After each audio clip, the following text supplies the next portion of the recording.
अथर्वशीष के बारे में जो उसका रहस्य है वो थोड़ा बहुत समझेंगे। देखो, ये बहुत गहरा विषय है। ये विषय ऐसा नहीं है कि अगर हम आध्यात्मिक रूप से देखने जाएं, मेरी ज्यादातर वाणी जो होगी वो आध्यात्मिक कथन के लिए ही होगी,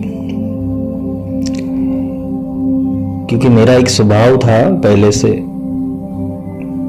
कि कोई भी मंत्र के पीछे उसका रहस्य क्या है, कोई भी स्तोत्र के पीछे उसका रहस्य क्या है और वो कहना क्या चाहता है आखिर। क्योंकि जब खोज लगती है किसी साधक को परमात्मा की या वो ऊर्जा की, वो शक्ति की,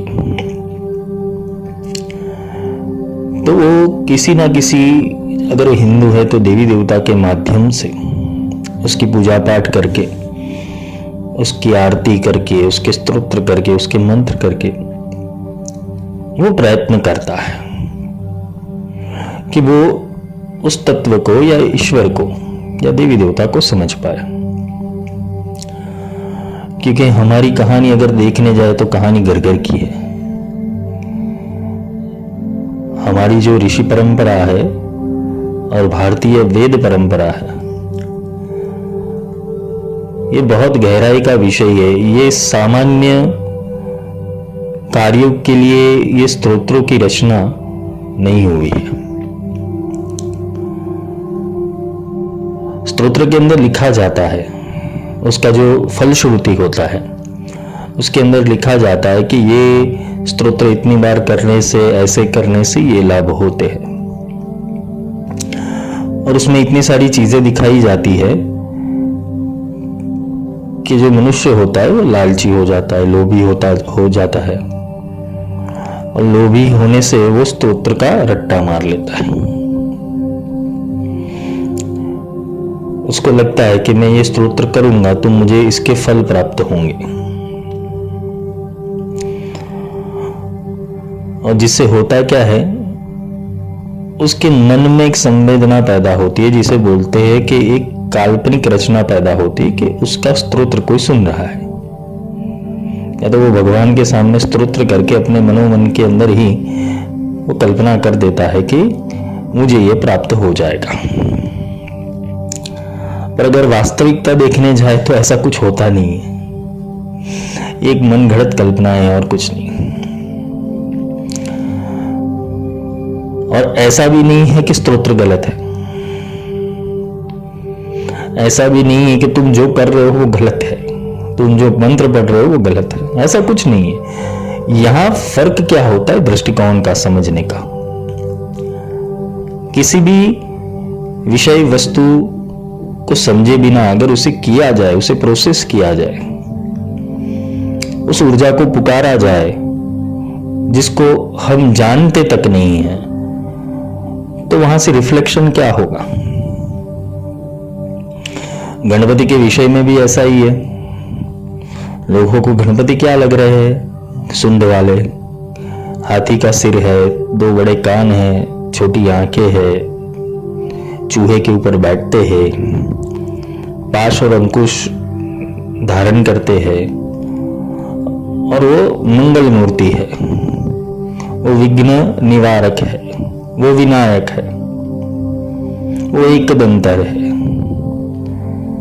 उनके 4 हस्त, चतुर्हस्तम है। तो ये सारी कल्पना के अंदर इंसान वो जो मूल ब्रह्म है, वो तत्व के भीतर छुपा हुआ जो मूल ब्रह्म तत्व है, उसको नहीं पहचान पाता। अथर्वशीष में तो यहां तक कह दिया है कि अशिष्याय नवेयम यो यदि मोदास्यति स पापियान भवति, कि अशिष्य को ये अथर्वशीष कभी ना बताए। क्योंकि अशिष्य अगर इसको सीख गया तो वो प्रकृति और माया को हिला सकता है। वो उन ब्रह्म तत्व की शक्तियों को गलत रूप से उसका उपयोग कर सकता है अपने स्वार्थवश। इसलिए लोग क्या करते हैं कि अथर्वशीष पढ़ते तो जरूर है, पर उनसे वो शक्ति प्राप्त नहीं होती।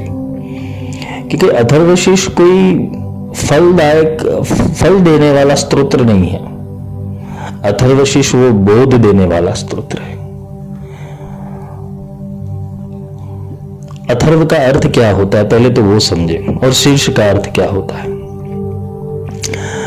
अथर्व यानी तुम्हारे शरीर में चल रही जो प्राण ऊर्जा है और ब्रह्मांड में चल रही जो विश्व चेतना है, ये दोनों का अर्थ अथर्व होता है। और शीश का अर्थ होता है समर्पण करना।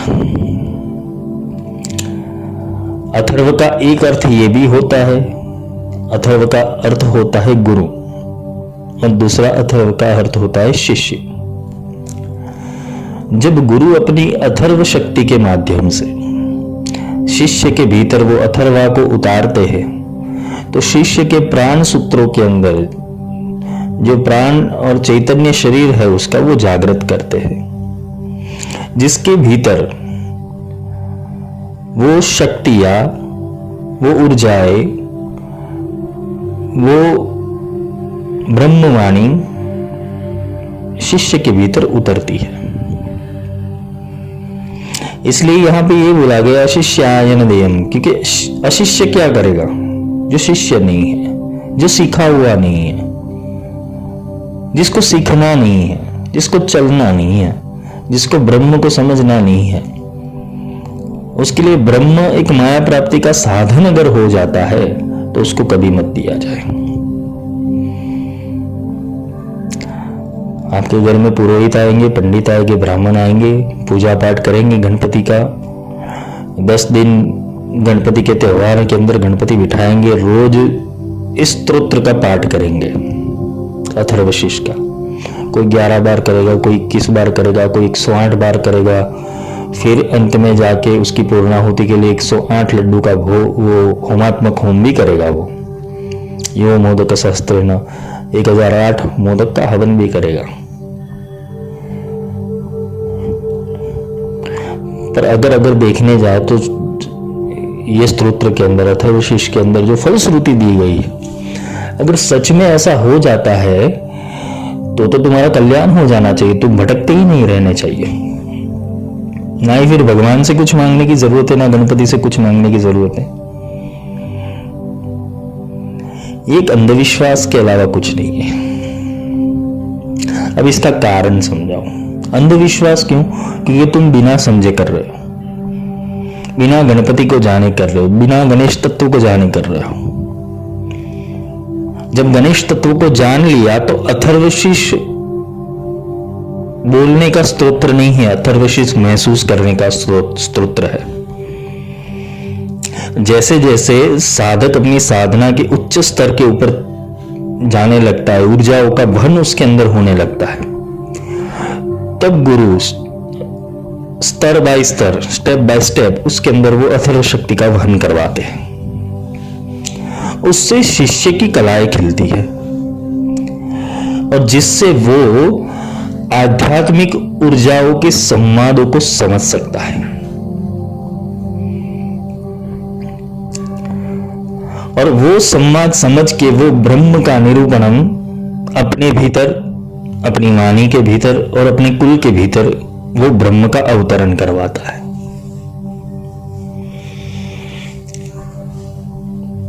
अभी गणपति का थोड़ा समझ ले हम।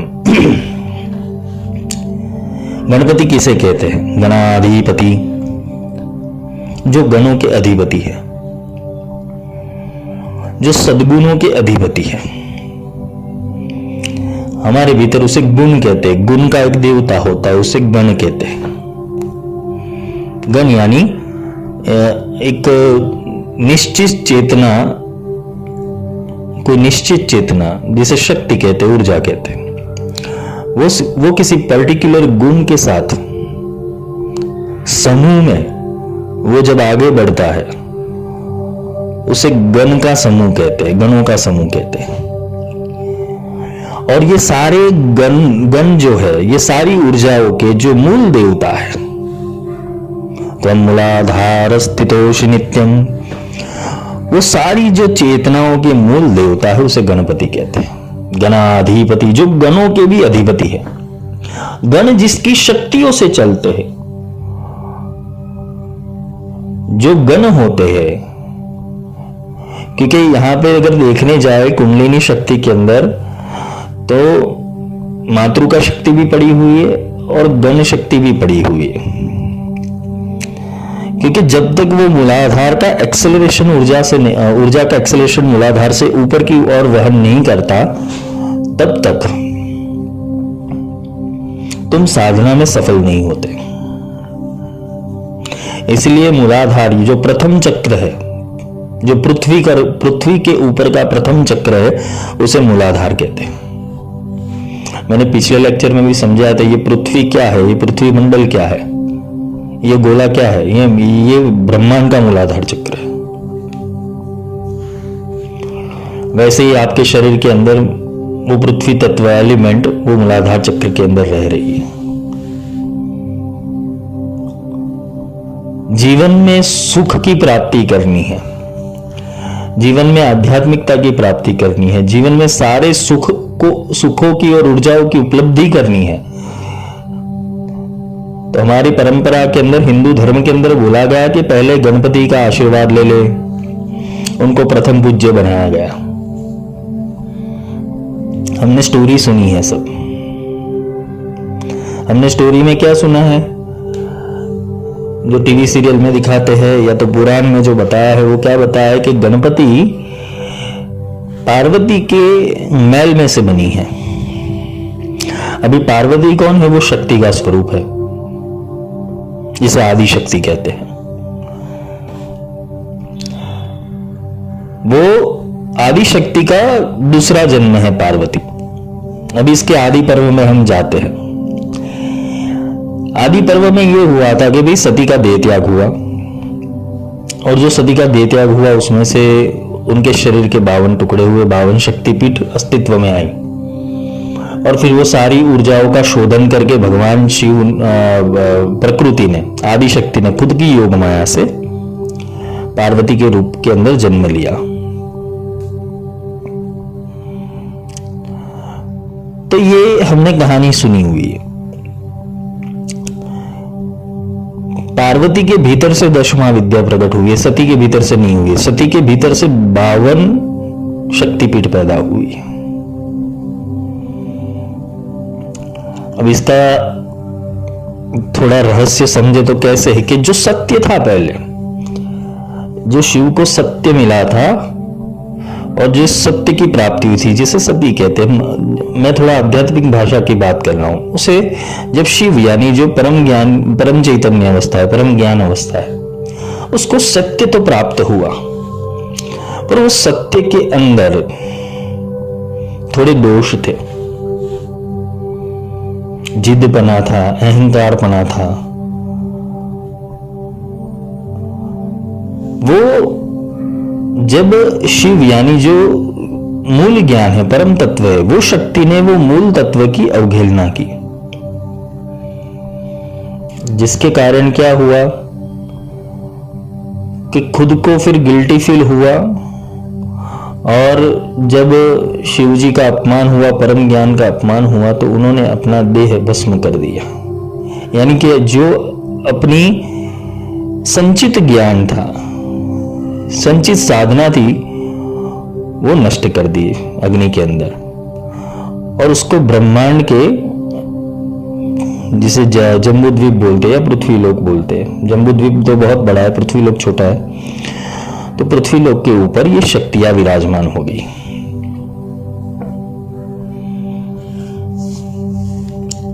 अभी यहां तक जो सत्य था, जो मूल सत्य था, जो परम शुद्ध ऊर्जा थी, जो परम चैतन्य ऊर्जा थी, उसने ये 52 प्रकार के अलग अलग शक्तियों को पृथ्वी तत्व के ऊपर भेज दिया, जिसे हम 52 शक्तिपीठ कहते हैं। ये पृथ्वी तत्व कोई नहीं, मूलाधार है। मैं धीरे धीरे आता हूं, मैं समझ लेना।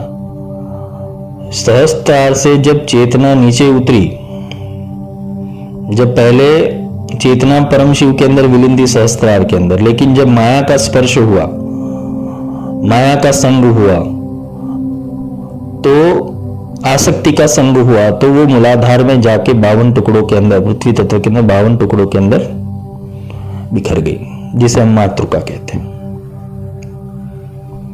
गणपति का जन्म क्यों हुआ वो वहां पे आते हैं हम, ये किसी पुस्तक में नहीं लिखा है, लेकिन जो गुरु परंपरा से ज्ञान प्राप्त होता है या तो जो देवी की वाणी है, देवी जो समझाती है, उसके ऊपर आते हैं कि मूलाधार के अंदर 52 शक्ति आ गई। अब क्या हुआ, शिव ने वो शक्तियों का शोधन किया और सारी शक्तियों को एक केंद्र बनाया।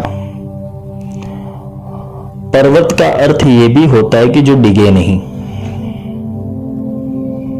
जो डिगे नहीं, जिसने जो ज्ञान प्राप्त कर लिया उसके बाद जिसने जो शक्ति प्राप्त कर ली वो डिगे नहीं, वो वहां से फिर चलित ना हो। जो अंतिम बोध मिल गया फिर वो वहां से चलित नहीं होती, वो फिर वो बोध लेने के बाद वहां से ट्रांसफॉर्म होती है एनर्जी। तो पार्वती का जो मूल स्वरूप था वो ऐसा था। पार्वती ने तप किया भगवान शिव की प्राप्ति के लिए।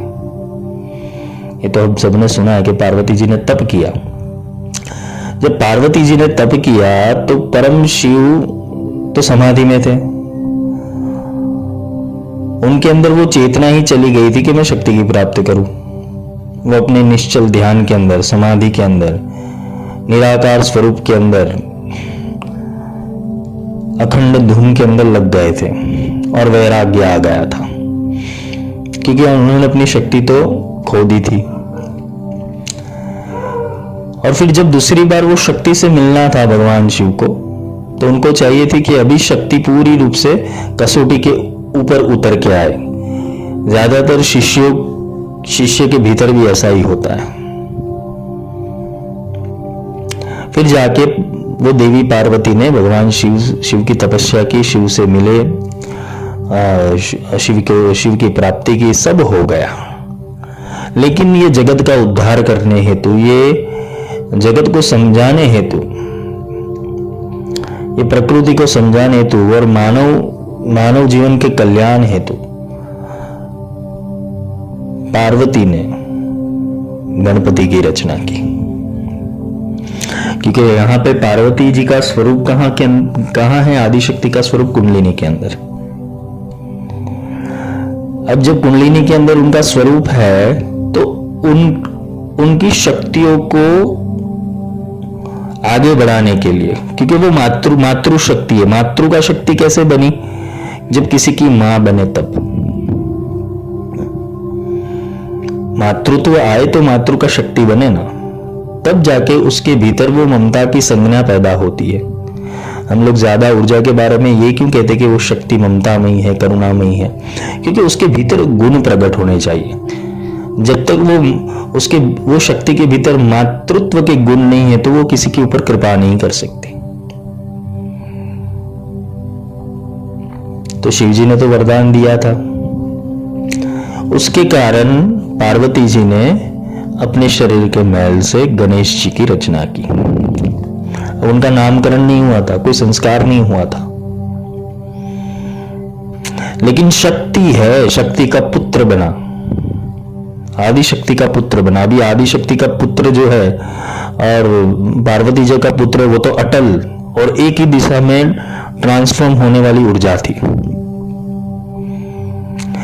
वो शक्ति के भीतर ज्ञान और बोध नहीं था, क्योंकि वो सिर्फ और सिर्फ पार्वती से पैदा हुआ था। ये जो गणेश जी का जो स्वरूप है वो पार्वती जी से पैदा हुआ था। इनके लिए शिव की संज्ञा थी वो गणेश के अंदर नहीं थी, जिसे बोध और ज्ञान कहते हैं। तो जहां बोध और ज्ञान नहीं है तो वहां शक्ति एक ही दिशा के अंदर, उसको जो भी कार्य बोला गया वो ही करेगी। जैसे बिजली है, अगर उसकी जो तार होती है, उसके कवर को निकाल कर आप उसकी नंगी तार को छूने की कोशिश करो तो आपको झटके देंगी। और वही बिजली अगर पंखे में आती है और पंखे को स्पर्श करो तो आपको करंट नहीं लगता, क्योंकि वहां ट्रांसफॉर्म हो गई है। वहां वो विद्युत को ज्ञान मिल गया है कि भाई मुझे यहां सिर्फ हवा देनी है, करंट नहीं देना है। इसे मैकेनिज्म कहते हैं।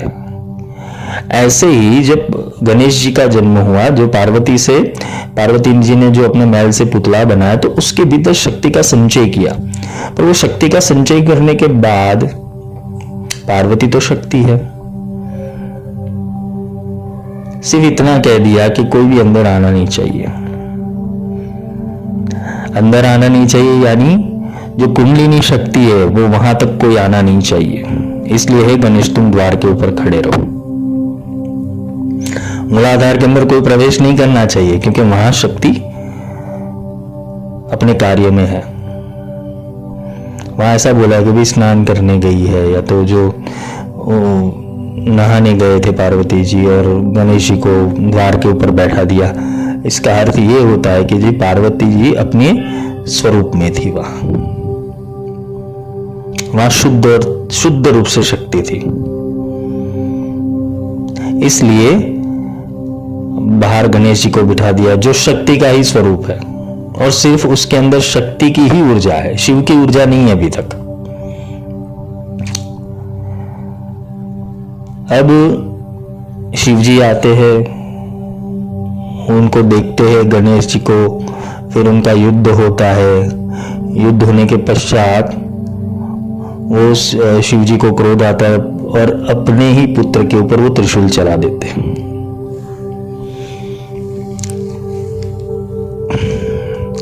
अभी सोचो, एक छोटा बच्चा है 5 साल का, या अभी जन्मा है 5 साल या 10 साल मैक्सिमम, उसके ऊपर इतना बड़ा हाथी का सिर कैसे लग सकता है?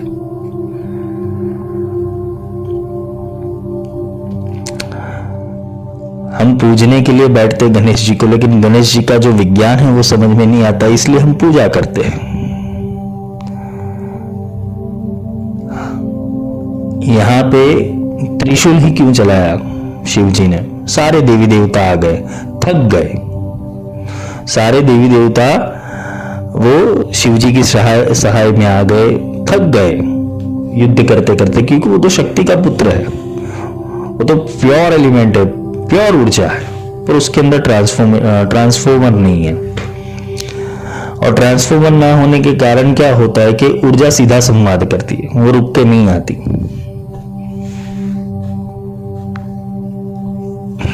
तो वहां पे क्या हुआ कि शिव जी ने सोचा अगर इसकी शक्तियां इतनी सारी है तो इसका, ये तो बोलते हैं ना कि पृथ्वी को तहस नहस कर देगा, क्योंकि ये तो पूरा जो देवमंडल है उसको समाप्त कर देगा। तब शिव जी ने त्रिशूल चलाया। त्रिशूल का अर्थ होता है त्रिगुण, त्रिदल, त्रिशूल, जिसे सत्वरज और तमस कहते हैं। और वहां से उसका गला यानी कि विशुद्ध चक्र के ऊपर, विशुद्ध चक्र के ऊपर त्रिशूल चलाया। इसलिए वो ज्ञान के 3 डिवीजन पैदा हुए, ऊर्जा के 3 डिवीजन पैदा हुए, जिसे सत्वरज और तमस कहते हैं। और फिर शिव जी ने वहां हाथी का मस्तक लगाया, जिसे स्थिरता का प्रतीक कहते हैं, जिसे ज्ञान का प्रतीक कहते हैं। पृथ्वी के ऊपर सबसे जो ज्ञानी जीव है, ज्ञानी प्राणी है, वो हाथी है। हाथी का मस्तक लगाया। अभी हाथी ही क्यों, दूसरा क्यों नहीं? ये प्रश्न खड़े होने चाहिए। तुम आध्यात्मिक मार्ग के अंदर हो तो ऐसे प्रश्न खड़े होने चाहिए, तभी जाके तुम मूल तत्व तक जा सकते हो। हाथी की सूंड है, नाक कितनी लंबी है? इसका अर्थ ये होता है कि जब भी इंसान को सामान्य जीवन के अंदर भी अगर अपनी आध्यात्मिक प्रगति करनी है या तो अपने मूल तत्व तक जाना है, तो उसकी सांसों के ऊपर उसका ध्यान रहना चाहिए। गणेश जी का जो मुख है वो नाड़ी तंत्र का प्रतीक है, जिसे इड़ा पिंगला सुषुम्ना कहते हैं। और नाड़ी तंत्र का उल्लेख इसलिए है कि वहां गणेश जी का जो मुख है वो हमें ये बोध देता है कि हमें नाभि तक सांस लेनी चाहिए। अगर गणेश जी तक पहुंचना है तो नाभि तक सांस लेनी चाहिए। किन लोगों की जो सांसें होती है, जो प्राण शक्ति होती है, वो अनाहत चक्र तक ही होती है। गहरी सांस नहीं ले पाते। खुद का विज्ञान समझने हेतु तुम्हें गहरी सांस लेनी पड़ेगी, मूलाधार तक जाने हेतु गहरी सांस लेनी पड़ेगी। ये नाड़ियों का विज्ञान समझने हेतु तुम्हें गहरी सांस लेनी पड़ेगी। खुद को समझने हेतु ये प्राण सुप्त को देखना पड़ेगा, जिसे अथर्व कहते हैं।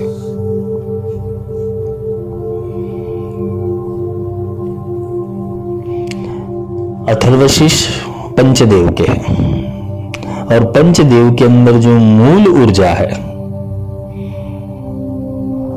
सूर्य अथर्वशीष है, देवी अथर्वशीष है, गणेश अथर्वशीष है, विष्णु अथर्वशीष है।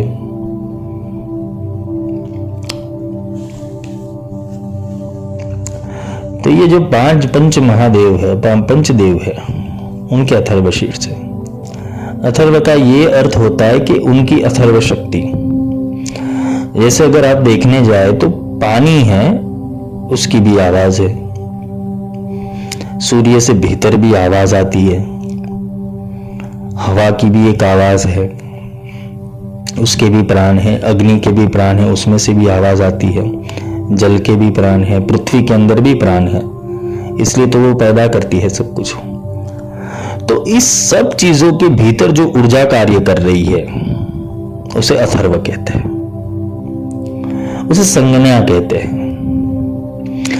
इसी चीज को भगवान श्री कृष्ण ने गीता के अंदर बोला है कि फूलों में रस में हूं, जल में तरलता में हूं, फूलों की सुगंध में हूं, जल में रस में हूं, सूर्य का प्रकाश में हूं।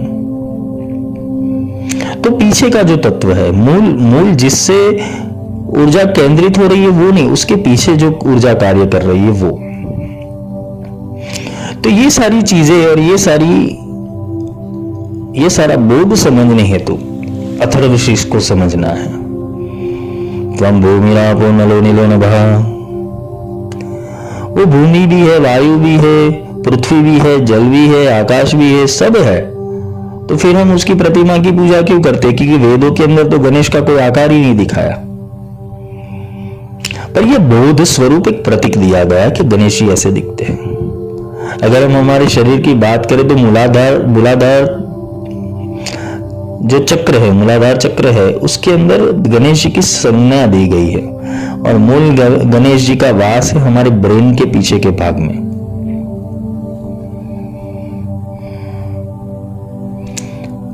जो हमारा ब्रेन है,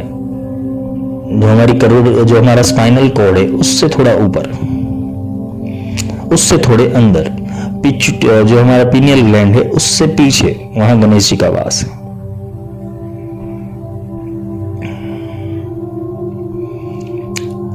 तो यहाँ पे भगवान शिव ने त्रिशूल से गणेश जी का जो बालक बनाया था, देवी ने उनका गला काटा, और गला काटने के बाद हाथी का मस्तक लगा दिया। तो अब क्या हुआ कि ये जो पुत्र बना वो शिव का भी अंश है और देवी का भी अंश है, यानी उसके पास ज्ञान भी है और शक्ति भी है। इतना पराक्रमी पुत्र हो और उसके अंदर ज्ञान भी आ जाए तो वो प्रथम पूजनीय होता ही है, यानी एक तत्व है ये सिद्ध विनायकाय, जिसने अपनी काया को सिद्ध किया है। कैसे? विनय से। विनय धारण करने वाला, विवेक धारण करने वाला, सूक्ष्मता देखने वाला।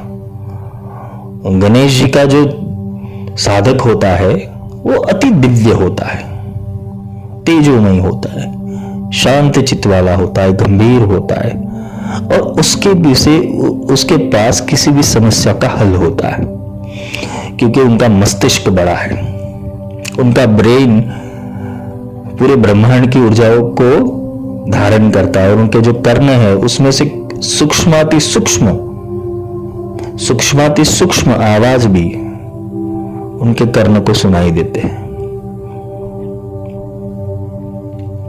तो गणपति अथर्वशीष अगर हम समझने जाए तो उसका पहला ही श्लोक क्या है? भद्रं कर्णेभिः शृणुयाम देवाः। तो यहां मनुष्य को देवता बोला गया है। हे देवता, तुम्हारे भीतर जो देवता वास करता है, हे देवता कैसे सुनो? भद्रं कर्णेभिः, भद्र कर्णों से सुनो। भद्र यानी जो तुम्हारे दिव्य चैतन्यमय कर्ण है, ये कर्ण नहीं है जो तुम्हें कर्ण पटल दे गए, वो कर्ण नहीं, अंदर से सुनने वाला, भद्रम करने भी, भद्र एक ही है। भद्र कौन है? तुम्हारे भीतर एक ही तो मालामाल इंसान रहता है, एक ही तो मालामाल तत्व रहता है। वो इंसान भी नहीं कह सकते, तत्व, उसे आत्मा कहते हैं। और आत्मा ही देवता है, तो उसको कैसे बोलेंगे? ऋषि ने क्या कहा? यहाँ जो ऋषि है वो गणक ऋषि है। गणक ऋषि निश्चित गायत्री छंद। तो गणक ऋषि ने क्या कहा है? भद्रम करने भी शृणुयाम देवाः, भद्र कर्णों से सुनो। क्योंकि ये जो अथर्वशीष जिसने समझ लिया, उसके जीवन में से सारे विकार दूर हो जाते, सारे दुख दूर हो जाते, वो अपने मूल तत्व को प्राप्त कर लेता है। और जो अपने मूल आत्म तत्व, बोध तत्व को प्राप्त कर लेते, वो स्वयं गणेश हो जाता है, गणाधीश, गणों का अधिपति। क्योंकि वो शक्ति जो कुंडलिनी में के भीतर जो शक्ति रह रही है, उसको ऊपर उठाने के लिए गणेश की जरूरत है। इसलिए काफी परंपराओं के अंदर, श्री विद्या साधना के अंदर या तो दशमा विद्या साधना के अंदर, कोई भी संप्रदाय ले लो या साधना ले लो, उसके अंदर गणपति का पूजन पहले बताया गया है। और उससे पहले किसका पूजन होता है? गुरु का। कि गुरु होगा तो ये समझा पाएगा कि गणपति कौन है। अभी गणपति के बीजाक्षर कितने हैं? क्योंकि ये जो अथर्वशीष है उसके अंदर पूरा गणपति मंत्र लिखा गया है, उसको जागृत करना है। इसमें तो बोल दिया, अनुस्वार शांत रूपम, बिंदु उत्तर रूपम, नाद अनुसंधानम, संहिता संधि। तो ये बिंदु और अनुस्वार, ये बिंदु और अनुस्वार बहुत गहराई में समझना है इसको। तुम कोई भी मंत्र ले लो, कोई भी बीज मंत्र ले लो, तुम क्रीम बोल रहे हो या ह्रीम बोल रहे हो या क्लीम बोल रहे हो या श्रीम बोल रहे हो, इसके 3 अनुस्वार होते हैं। या ओमकार बोल रहे हो, आप ओम को 3 रूप से बोल सकते हो, ओम, ओम, ओम, म, न और ग। तो जिसको भी गणेश की ऊर्जाओं के माध्यम से जाना है, या तो जिसको गणेश तत्व की सिद्धि चाहिए, तो वो ये गंग किसी भी बीज मंत्र के पीछे ये जो अनुस्वार शांत रूपम, ये जो शांत रूपम है उसको पकड़ना है, ये नाद को पकड़ना है। आजकल लोग फैशन में आ गए, 52 मातृका की साधना करवाते, 25-25, 30-30 हजार रुपए लेते हैं और मूल भेद ही पता नहीं है। ब्रह्मांड की हर चीज की 3 चैनल है, सत्व, रज और तमस। मूलाधार में कौन सी नाड़ी का प्रभुत्व, मूलाधार कौन सी नाड़ी के प्रभुत्व से खुलता है, वही किसी को पता नहीं। इसलिए गणपति का विज्ञान समझना जरूरी है। लंबोदर, एकदंत, शूर्पकर्णक। तो ये भगवान का जो ऐसा स्वरूप बताया, वो स्वरूप नहीं है, वो स्वरूप के पीछे बोध है। एकदंतम चतुर्हस्तम पाशम अंकुश धारिणम, ये जो मन है तुम्हारा, उसके ऊपर पाश और अंकुश लगाने हैं। रदम च वरदमस्ते बिभ्राणा मूषकध्वजम,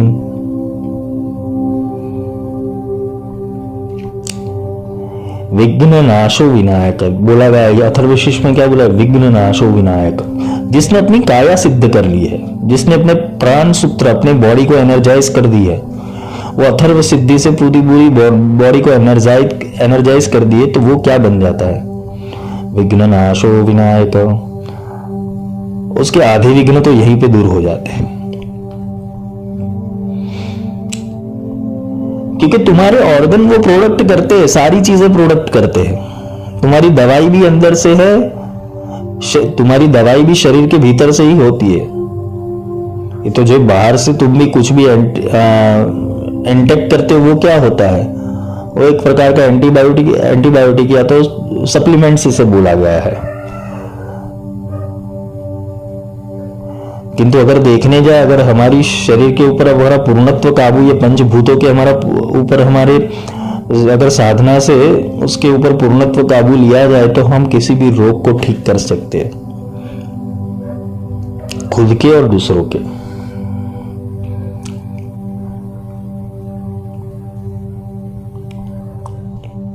क्योंकि अथर्व का ट्रांसफॉर्मेशन बॉडी के अंदर नहीं है, सूक्ष्म शरीर चैतन्य शरीर के अंदर है।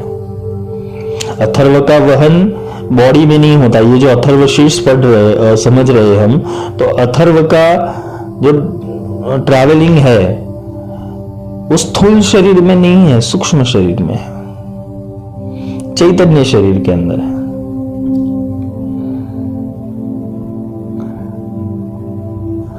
और यही चैतन्य शरीर जब अपने सूक्ष्म शरीर को जान लेता है, उसको प्राणमयी तेजोमयी बना देता है और उसके गणों को सिद्ध कर लेता है, उसके गुणों को सिद्ध कर लेता है, तब जाके यह गणाधीश तत्व तुम्हारे भीतर प्रकट होता है। और गणाधीश तत्व जैसे ही प्रकट होता है, तुम किसी भी साधना में सफल हो जाओगे।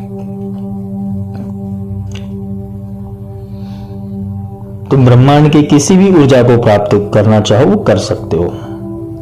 तुम्हारा मूलाधार ठीक नहीं है तब तक सहस्त्रार क्या तुम मणिपुर तक पहुंचो तो भी बहुत है। ये चक्रों का जो खेल है ना, वो मैं कल बताऊंगा कैसे होता है पूरा। किंतु यहां मेरे को पहले मूलाधार चक्र के अंदर जो देवता के तत्व है, जो देवीय तत्व है, उसको समझाना है। कल मैं पूरे चक्रों का विज्ञान लूंगा उसके अंदर। तो ये जब साधक के भीतर ये गणों की शक्तियां बढ़ने लगती है, गुणों की शक्तियां बढ़ने लगती है, तब वो मूलाधार से ऊपर उठता है।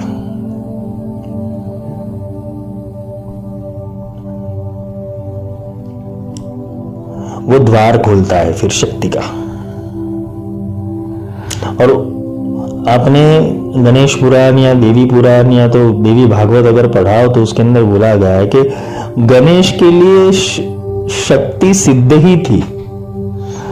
गणेश को साधना नहीं करनी पड़ी किसी चीज को, क्योंकि उसका मातृ प्रेम बहुत बड़ा था। हम किसी भी मंदिर में जाते तो वहां गणपति और हनुमान जी दोनों मातृ भक्त, शक्ति भक्त बैठे हुए। हनुमान जी इसलिए प्रतीक है क्योंकि अंदर शिवलिंग है, अंदर शिवलिंग है, योनि है और पीछे आदि शक्ति खड़ी है। पार्वती का जो स्वरूप रखते हैं मंदिर के अंदर पीछे, और बीच में शिवलिंग है। और शिवलिंग का जो शिखर है, उसका जो मूल बिंदु है, उसके ऊपर से चेतना नीचे शिवलिंग के ऊपर आती है। ये आपका गर्भगृह है और कुछ नहीं।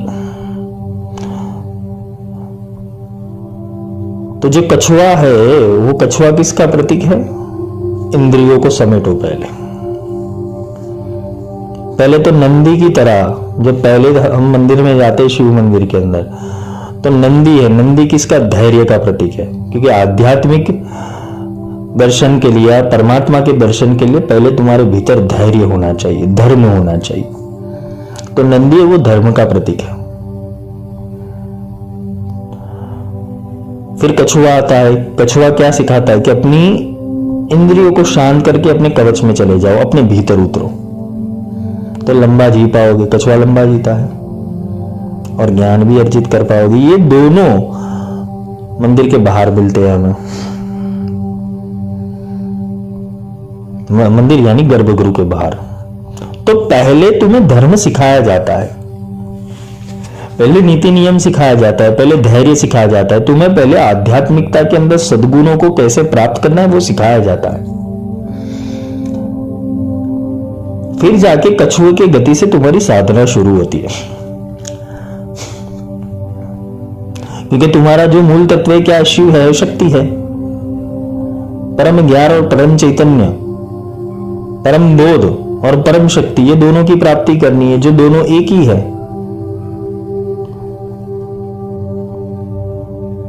बिना शक्ति का ज्ञान नहीं चलता और ज्ञान बिना शक्ति नहीं चलती।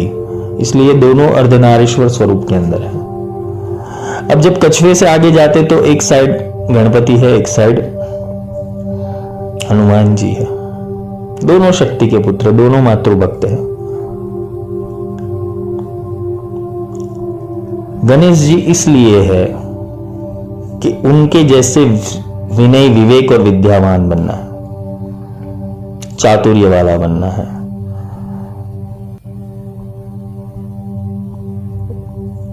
उन जैसा ज्ञान भंडार रखना है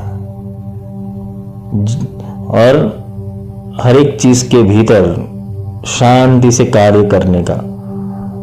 और क्योंकि मूल शक्ति तक जाना है तो साधना तो करनी पड़ेगी। जो चूहा है वो मन का प्रतीक है, उसके ऊपर गणपति बैठ गए। यानी तुम्हारा जो लक्ष्य है, तुम्हारे जो सद्गुण है वो इतने भारी होने चाहिए, जो तुम्हारे सद्गुण है वो इतने मजबूत होने चाहिए कि वो तुम्हारे मन की चूचा से सुने नहीं। मन कभी साधने में बैठने देगा, कभी नहीं बैठने देगा, कभी उच्चाटन करवाएगा, कभी मन इधर भागेगा, उधर भागेगा, खाने में भागेगा, घूमने में भागेगा, तो साधना नहीं करने देता मन। ये चूहा साधना है, खाओ खाओ खाओ, उसका जो स्वभाव है वो खुराक है। मन अगर फ्री में बैठा ना तो बुद्धि की वाट लगा देता है। और हनुमान जी क्या है? जो जिनकी गति पवन से भी तेज है। ये बुद्धि और तेज, ये दोनों का प्रतीक, क्योंकि बुद्धि भी चाहिए होगी और तर्क भी चाहिए होगा। हनुमान जी तर्क के देवता है। ज्ञानिनाम अग्रगण्यम बुद्धिमताम वरिष्ठम, जो ज्ञानियों के भी अग्रगण्य है। और गणपति को क्या बोला गया? जो गणों के अधिपति है। ये दो शक्तियां है, ये दो चैनल है। जिस शरीर में प्राण ऊर्जा है, पवन की ऊर्जा है, जो तुम्हारे कपोल के ऊपर कल्पना आती है, जिससे प्रज्ञा प्रकट होती है, जिससे 1 सेकंड के अंदर साधक इधर से उधर छलांग लगा देता है, वो और कोई नहीं, हनुमान जी है।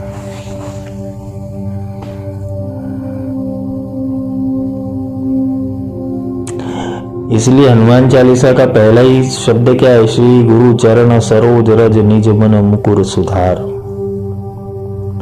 मेरे गुरु के चरण की रज रह के अपने मन को सुधारो पहले, क्योंकि तुम्हें शिव तत्व का बोध लेना है, गणेश तत्व का बोध लेना है, तो पहले अपने मन को सुधारो। तो हनुमान जी वो बुद्धि के देवता है और गणेश जी वो ज्ञान के देवता है। गणेश जी का मस्तिष्क इतना बड़ा है कि उनके भीतर अनंत ज्ञान, अनंत ऊर्जा है, अनंत ज्ञान प्रकाशित होते रहते। ज्ञान होगा लेकिन बुद्धि नहीं होगी तो वाचा नहीं खुलेगी। ज्ञान तो बहुत कुछ होता है लेकिन बुद्धि नहीं चलती। बुद्धि भी चलानी है, क्योंकि शिष्य कैसा होना चाहिए? जिसके अंदर गुण भी हो और बुद्धि भी हो, ज्ञान भी और बुद्धि भी हो। तो ये गणपति की ऊर्जा और हनुमान जी की ऊर्जा, दोनों ऊर्जा चाहिए। दोनों ही मातृभक्त, दोनों ही परम भक्त।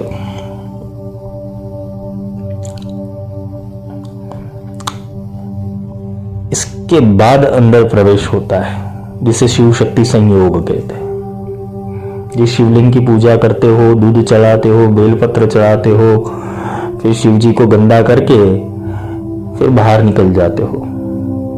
अगर शिव जी की सच्ची तपस्या करनी है और शिवलिंग की सच्ची पूजा करनी है ना, तो जब सब लोग पूजा करके चले जाए ना, फिर शिवलिंग को नहला धुला के स्वच्छ कर दो, तो भगवान को भी आनंद आएगा। कोई तो नहलाने वाला मिला, नहीं तो लोग दूध, पानी, दही, काले तिल, घी, शहद, किसी ने बोला शहद चढ़ाओ, किसी ने बोला घी चढ़ाओ, किसी ने बोला ये रस चढ़ाओ, वो रस चढ़ाओ। आपके ऊपर अगर ऐसी क्रियाएं की जाए तो आपकी क्या हालत होगी? ये बहुधमयी प्रतीक है। हिंदू धर्म या हिंदू के देवी देवताओं की जो संस्कृति है, उसको हिंदू समझता नहीं है, इसलिए कोई बाहर वाला आके उसका मजाक बना देता है। दूसरे धर्म वाले उसके मजाक बना दे। क्यों? क्योंकि हमें हमारा विज्ञान ही पता नहीं, क्योंकि हमें आध्यात्म विद्या से कोई लेना देना नहीं। हमें तो क्या चाहिए? ऐसे वैसों को दिया है, जैसे तैसों को दिया है, थोड़ी सी तो लिफ्ट करा दे। हम पैसों के पीछे भागते, माया के पीछे भागते, तो कहां से ये देवी देवता का विज्ञान हम में उतरेगा?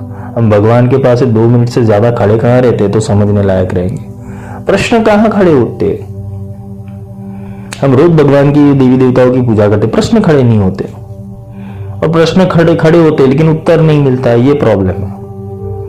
तो उत्तर कहां से मिलेगा? श्री गुरु चरण सरोज रज। और आजकल के गुरुओं का जो पाखंड चल रहा है, बेटा ये कर ले, वो कर ले, इतना कर ले, उतना कर ले, इतने मंत्र कर ले। यहां तो गणपति अथर्वशीष में बोला गया भद्रम करने विष्णुयाम देवा, बस सुनो। नमस्ते गणपतये त्वमेव प्रत्यक्षम तत्त्वमसि, यहां प्रत्यक्ष बोला गया है, यहां प्रत्यक्ष बोला गया है, त्वमेव प्रत्यक्षम तत्त्वमसि। वो तत्त्वमसि है, वो तत्व रूप में विराजमान है। कहां तुम उसको आकारों में ढूंढ रहे हो? तुम सीधा ऊर्जा का अनुसंधान क्यों नहीं करते? पर ये जो श्लोक पढ़ते हैं ना, तो श्लोक में पढ़ा क्या जाता है? हम क्या पढ़ते हैं? हम पूरा बोल देते ओम नमस्ते गणपते जो प्रत्यक्षम तत्त्वमसि तमेव क्या करता है तुम्हें क्या, बस धड़ाधड़ पूरी जैसे कि रेस लगी हो। 5 मिनट के अंदर तो अथर्वशीष पूर्ण करके हाश हो गया, आरती कर ली, अगरबत्ती उतार ली, फिर अपने घर भगवान को लड्डू धरा दिए। भगवान भी बोलेगा क्या खाऊंगा, पूरा विश्व मेरे को लड्डू ही खिला रहा है। उसके अंदर से भी आवाज आती होगी, कभी तो मेरे को समझने के लिए बैठ कि मैं हूं कौन। 10 दिन गणपति को लेके आते, फिर एक दिन भी ऐसा नहीं होता कि उसके पास बैठ के सोचे कि भगवान आप है हो कौन। हम देवताओं को कभी प्रश्न नहीं पूछते आप हो कौन, आपका परिचय कैसे मिलेगा? तो अथर्वशीष में बोला गया है, इसलिए तो ये सारे देवताओं के अथर्वशीष बने हुए हैं कि उनकी पहचान क्या है। तो यहां गणपति की पहचान क्या है? ओम नमस्ते गणपतये त्वमेव प्रत्यक्षम तत्त्वमसि, तत्त्वमसि है वो। वेद के 4 सूत्र है। कौन से सूत्र है? सर्वम खलविदम ब्रह्म, सब ब्रह्म है। अयम आत्मा ब्रह्म, आत्मा भी ब्रह्म है।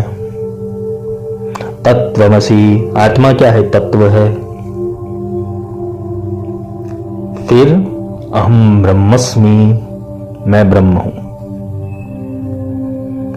आत्मा ब्रह्म है, मैं ब्रह्म हूं, सब ब्रह्म है। और ये ब्रह्म क्या है? तत्व है। और ये तत्व कैसा है? जो सब जगह व्याप्त है। सर्वम खलविदम ब्रह्म त्वमेव प्रत्यक्षम तत्त्वमसि, वो तत्व रूप से। त्वमेव केवलम कर्तासि, आप ही करते हो।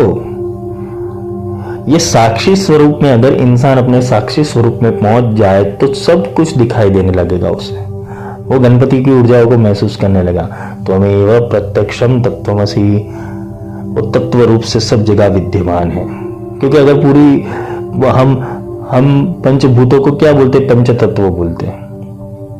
पृथ्वी को क्या बोलते? पृथ्वी तत्व बोलते।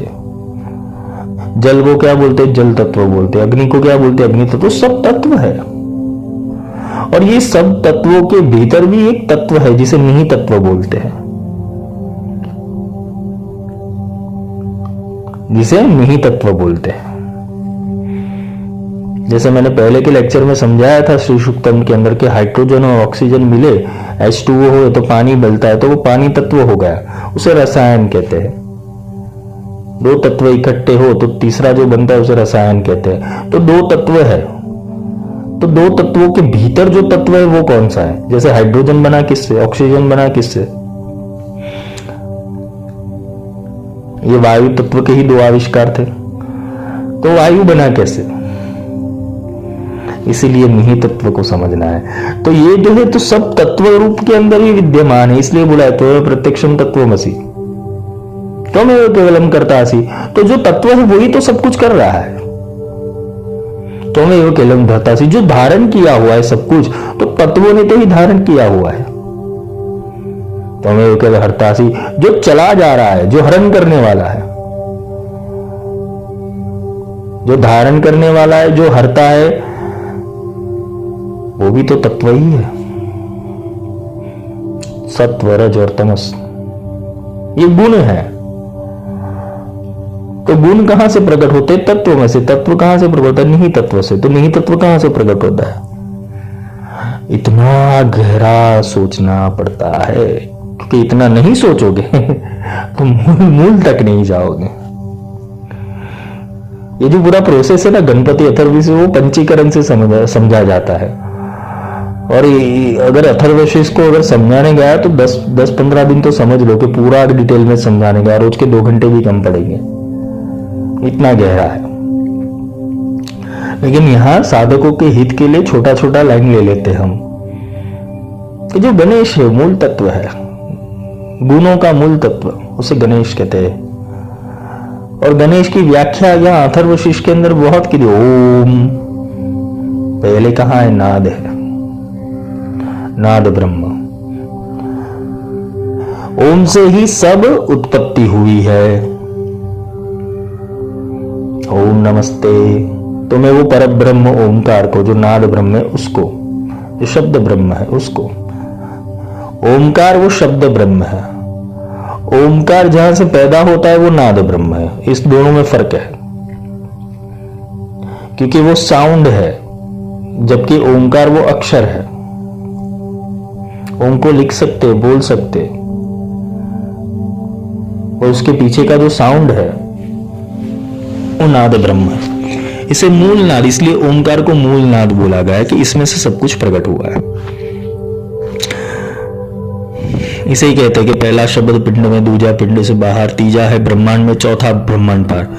तो ये जो 4 शब्द है वो पिंड के शब्द है, मीन्स के ये ब्रह्मांड तक सीमित रहता है। पहला शब्द पिंड में, दूजा पिंड में बाहर, तीजा है ब्रह्मांड में, चौथा ब्रह्मांड पार। तो ये जो लेयर है, चार लेयर, उसे ही चत्वारी वाक प्रदानी बोला गया है अथर्वशीष के अंदर। जो 4 वाणी है, कौन सी? मध्यमा, परा, पश्यंती और वैखरी। तो ये जब ऊर्जाएं उतरती है, ट्रांसफॉर्मेशन होता रहता है साधक का, तो वो अलग अलग स्तर के ऊपर अलग अलग वाणियां प्रकट होती है। लेकिन वो सब जनरेट कहां से होती है? मूल ओमकार में से। और ओमकार कहां से आता है? वो नाद ब्रह्म से आता है। तो जो ओम के मूल बिंदु में है, अगर वो मूल बिंदु की चेतना पकड़ ली, जो बोलते कि ऊपर जो अनुस्वार शांत रूपम बिंदु रुत्तर रूपम, वो बिंदु के ऊपर जाके अगर इंसान देखना शुरू कर दे तो उसे दुनिया का कोई भी ऐसा ज्ञान नहीं जो उसे प्राप्त ना हो सके। नाद का ऐसा कोई भी ज्ञान नहीं जो उसे प्राप्त ना कर सके। वो बोलते हैं ना कि राम जरू खा है, वो राम जरू के बैठ के सबका मुजरा देख के, सब मुजरा चल रहा है। मुजरा इन द सेंस कि सब माया चल रही है।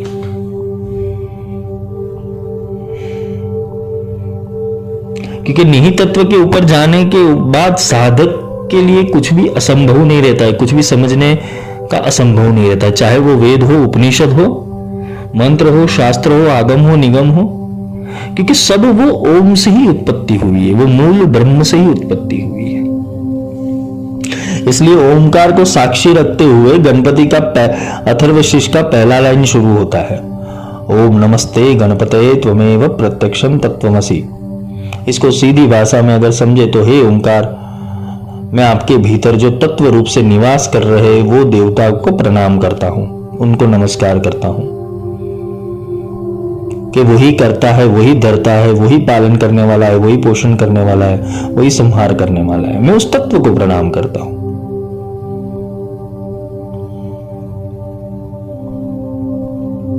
तम साक्षात आत्मासि नित्यम, उस साक्षात आत्मा में निवास करने वाला तत्व है। आत्मा किससे बनी है? ऊर्जा से।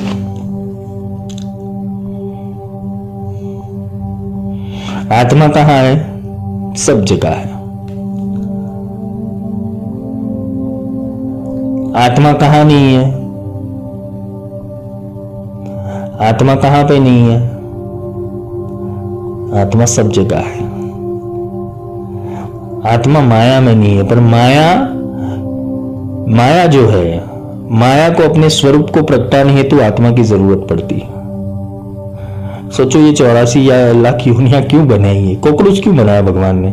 क्या इच्छा हो गई? चींटी क्यों बनाई, हाथी क्यों बनाया, केंचुआ क्यों बनाया, डायनासोर क्यों बनाया? अगर उसको खत्म ही करना था तो उसको बनाया था क्यों? जैसे हम, ये तो कोर्स के बाहर के क्वेश्चन है, लेकिन ऐसे ऐसे प्रश्न भी खड़े हो तो उसके भी आंसर होते हैं।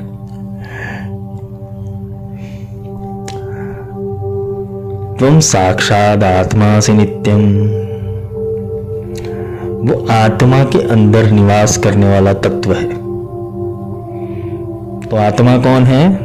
आत्मा ऊर्जा है, आत्मा चेतना है, आत्मा वो मूल प्रकृति में से अलग हुआ तत्व है, जिसे बिग बैंग थियरी के अंदर बोला जाए कि एको हम बहुश्यामी, जो परमात्मा था वो एक में से अनेक हो गया। तो अनेक हुआ तो उसमें तुम भी तो थे, तो तुम किस रूप के अंदर हो अभी शरीर के अंदर? तुम साक्षात आत्मा से नित्यम, तुम आत्मा रूप से तो सब कुछ बोल सकते हो, सब कुछ समझ सकते हो, सब कुछ समझा सकते हो, सब कुछ ज्ञान ले सकते हो। विकास शरीर का हो रहा है तुम्हारे भीतर माया के अंदर। तुम छोटे से बड़े हुए तो कोई आत्मा बड़ी नहीं होती, आत्मा तो उतनी ही रहती है। ये शरीर का विकास है, आत्मा का थोड़ी है। आत्मा का विकास कैसे कहते हैं? प्रज्ञान ब्रह्म की प्राप्ति से। आत्मा जब ज्ञानी बनता है तो आत्मा ज्ञानी नहीं, वो मन को ज्ञान मिलता है और आत्मा वो ज्ञान का मंथन करता है, फिर अंदर बैठ के उसमें से सत्य की प्राप्ति करता है, क्योंकि विचार तो मन के द्वारा ही आने वाले। फिर आत्मा को अपना एहसास होता है, यहां मैं यही हूं। मेरे अंदर बोलने वाला कौन है, मेरे अंदर सुनने वाला कौन है, मेरे अंदर देखने वाला कौन है। इसलिए तो गणपति अथर्वशीष का जो पहला श्लोक है, जो शुरुआत का श्लोक है, वो क्या बोल रहा है? भद्रम कर्णे भी शुणियाम देवा, हे देवता सुनो। तो कौन से देवता? आत्मा रूपी जो देवता है उसको सुनने के लिए बोला है। ऋषि ने बहुत बारीकाई से लिखा हुआ है अथर्वशीष। पढ़ने वाले क्या करते? पढ़ के रख देते और क्या सोचते? गणपति राजी हो जाएंगे। और गणपति को भी विचार आता होगा ना कि भाई कभी तो मेरे को समझ। नाद अनुसंधानम संहिता संधि शैषा गणेश विद्या। गणपति विद्या क्या है? नाद का अनुसंधान करना। कौन सा नाद? जो आदि काल में था, जो सृष्टि के आरंभ में था, उसका अनुसंधान करो। अनुसंधानम संहिता संधि, उसकी जो संहिता है उसके भीतर संधि करो। तो वो संधि करने का अभ्यास किसको है? आत्मा को है, जीव को नहीं है, ना मन को है। संधि करने का अभ्यास केवल और केवल आत्मा को है। संहिता संधि ही शैषा गणेश विद्या। तो गणपति विद्या यही है कि अपनी आत्मा से वो परमात्मा को अनुसंधान करना। तो गणपति अथर्वशीष का जो आगे का रहस्य है वो हम कर लेंगे। आज के लिए इतना ही। ईश्वर करे, देवी करे, भगवती करे कि आप थोड़ा अध्यात्म को समझे, क्योंकि हमारा हिंदू धर्म है ना, वो बहुत ऊंचा धर्म है। क्योंकि हमारे धर्म शास्त्रों के अंदर, हमारे वेदों के अंदर ऐसी ऐसी वाणियां लिखी गई है कि लोग आज भी उसके ऊपर रिसर्च कर रहे हैं। ये आम इंसान तक नहीं पहुंचता। अभी क्या हो रहा है, सब जगह क्लासेस हो गए ना, बड़े बड़े वर्कशॉप होते हैं, 50,000 लाख रुपया लेते हैं ये चीज समझाने हेतु। और मैं यही चाहता हूं कि मैं मेरे धर्म का जो नींव है, जो मूल आध्यात्म है, वो लोगों तक पहुंचाऊं। मेरे को इसका व्यापार नहीं किया, क्योंकि विद्या का व्यापार नहीं होता। इसलिए मैं जिसको दे रहा हूं उसके लिए गुरु दक्षिणा यही होगी कि वो एक दूसरे साधक को जगाए, वो खुद ज्ञान प्राप्त करे और दूसरों को ज्ञान प्राप्त करवाए। दे नहीं, करवाए। जो भगवती श्रुति, क्योंकि आगे आएगा श्लोक में, ऋतम वच्मि सत्यम वच्मि, जो रुचा कह रही है, जो श्रुति कह रही है, वही सत्य है। तो श्रुति ध्यान किसको प्राप्त होता है? ये ऋतम वच्मि किसको प्राप्त होता है? ये रुचा किसको प्राप्त होती है? जो ये मूल अनुसंधान को जानता है। ऋतम वच्मि सत्यम वच्मि, सत्य कह रही है वो। अथर्वशीष में बोला है कि जो ऋचा कहती है, जो वाणी कहती है, जो परावाणी कहती है वो सत्य है, तुम उसको समझो। और त्वं माम वक्तारम श्रोतारम दातारम, मैं वो वाणी के माध्यम से ही सुनने वाला हूं, देखने वाला हूं, बोलने वाला हूं और देने वाला हूं। वो सैटेलाइट से ही सब कुछ मिलने वाला है, वो रेडियो स्टेशन से ही सब कुछ मिलने वाला है तुम्हें। हम धातारम। तो आगे का रहस्य हम कर लेते। आज के लिए इतना। जय मां की। और गणपति जी को आज धन्यवाद करना, देवी को धन्यवाद करना और गुरुमंडल को धन्यवाद करना कि आप तक ये वाणी पहुंची। और आगे बहुत बड़ा रहस्य है कल 60 चक्रों के बारे में। 60 चक्रों का अनुसंधान ऊर्जा से कैसे होता है वो मैं कल समझाऊंगा। आज के लिए इतना ही। जय मां की।